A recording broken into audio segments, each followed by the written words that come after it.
how to create your own brand voice. Let's go. Your brand voice is the language, style, and personality that you use to communicate with your audience. And most of you are doing it wrong. Let's talk about it.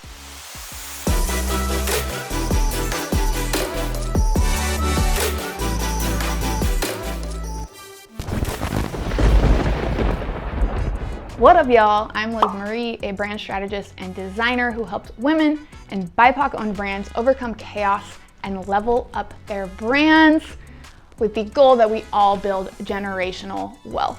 In this episode of Branding for Badasses, we're talking about how to create your own brand voice. Your brand voice will help you build a relationship with your audience, your potential customers and clients, but most people end up going way too formal, or they're really not taking the right factors into account. Some focus too much on their own personality without really factoring in what their audience might expect from them or the whole context that they're communicating in. So here are 4 key factors to help you figure out your unique brand voice so that you can communicate super effectively with your audience and make them love and trust you. Number 1, know your audience and the role you serve for them. So I have a video on finding your niche if you need more help clearly defining who your audience is. But assuming you know this, you have to know who you're talking to and what your relationship is to them. Here's why this is important. You would speak differently to the Queen of England or your mom or your boss or your best friend. You use totally different language, different manner of speaking, maybe even a different voice. And this is just human nature. It's all about the context.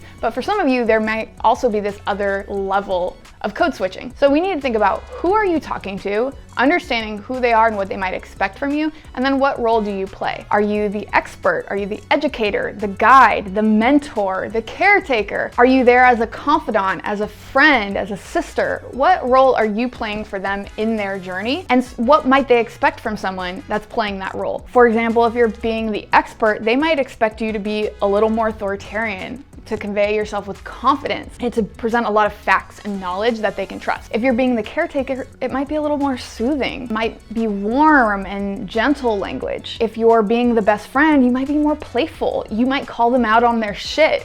That's how best friends talk to us. So think about the role you want to play metaphorically in the life of your audience and what they would expect from you. That's takeaway number 1. What tone would your audience expect from you? Number 2, know your brand personality. I talk about this in almost every video. In fact, I have a whole video on finding your brand personality. But this really defines everything about how you want to act. It represents what kind of brand you want to be and what you want to be like. So for example, let's say you're the rebel brand archetype. That means you're gonna be a little bolder, a little riskier. You might use different language, you might curse, you might be more aggressive, which is completely different than the Joker. If you're the Joker, you're gonna be humorous, joking, playful. You're gonna be really casual. And if you're the ruler, you're gonna be very authoritarian, formal, removed and distant. You don't want this closeness because you want to be perceived as higher status than your audience or your brand does, which is what you often see with luxury brands. So the brand personality really dictates so much of how you want to communicate. In fact, sometimes the attributes that you define for your brand personality can be directly translated to your brand voice. So the takeaway here is, what do you want to communicate about yourself? Number 3, think specifics. This is getting into the nitty-gritty of what you do and don't do as a brand. So here are some examples. I like to define brand voice sometimes on a spectrum. It's helpful to use these spectrums to define where you stand. So for example, casual over here versus formal, playful versus serious, down to earth or authoritative, young or old, humble or confident, and simple or complex. There are many more, but these are just a starting point to think, where do you land on these spectrums? How does that align with who do you want to present yourself as, and what does your audience expect from you? But then you can take it even a step further and look at the specific do's and don'ts that you want to include in your brand communication. For example, do you curse in your branding? If you watch any of my videos, you know that I obviously do, because my brand is all about being very down to earth, being myself, and I cuss all the time in my day-to-day life. Do you use idioms or slang? So idioms are like really colloquial phrases, turns of speech. Slang is slang. Like, are you using like internet talk, and are you trying to keep up with the young kids? Like you see some of these like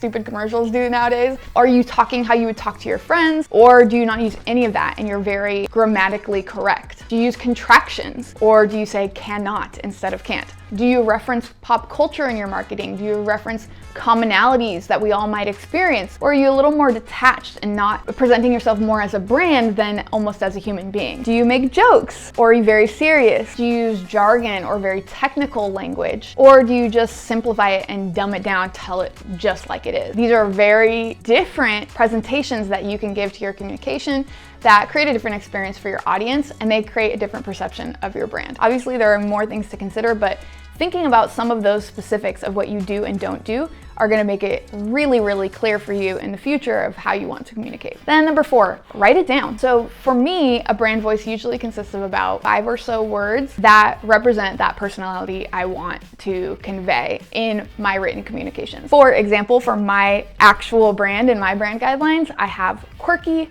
warm, down to earth, honest, and fearless. You could tell me if you think that actually comes through in my brand voice of my videos. Give me a comment, let me know. But then once you've written down those characteristics, you can actually practice that in your writing. So write some of your brand messaging, a social media post, an email, even just a quick message to a client, and try on those characteristics. So if you said that you want to be very informal, try out using that type of language. It's going to change whether you say to whom it may concern or whether you say, hey, what's up? Those are very different greetings. Or just some of the simple language that you use. My favorite trick that I like to use for most brands, it's not appropriate for every brand, but for many brands, is to write how you would speak. I think that really humanizes brands. I think most brands can benefit from being more human and less formal, but that's not every brand. It's just a little trick that might help you. Instead of worrying about how to be very professional and business-like, for a lot of brands, it benefits from being a lot more human. And finally, context matters. So just like your role related to that person matters, your relationship with that audience member matters, the context that you're speaking in matters. So the way that you're going to speak to someone when you've fucked up their order and they're really pissed at you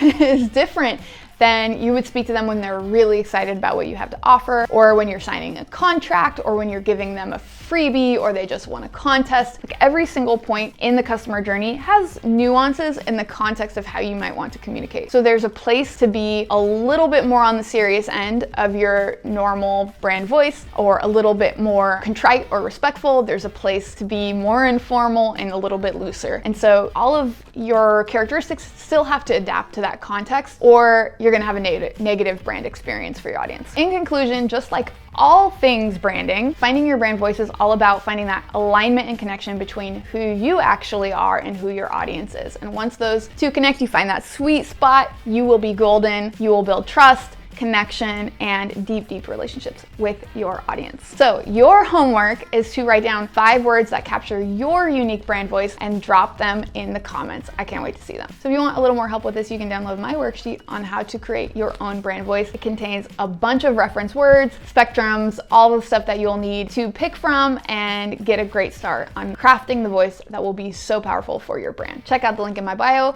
for more info. And until next time, you stay badass. All right, y'all, if you like this video, don't forget to like, comment, subscribe, all that good stuff down there.